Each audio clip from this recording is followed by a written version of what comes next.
নাও চল এসে দেবো। Hi friends, good afternoon. এখন আমাদের বাড়িতে রান্না বান্না হচ্ছে ছেলের বার্থডে উপলক্ষে।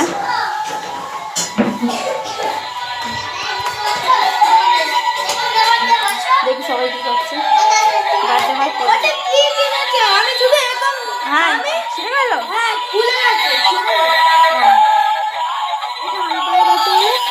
বার্থডে গিফট নাচ। এটাই ভাবছি, দাঁড়া আমাকে দে আমি গুটাচ্ছি।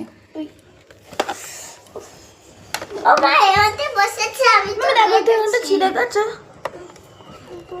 দেখি না, আরে এই জায়গাটা না রে।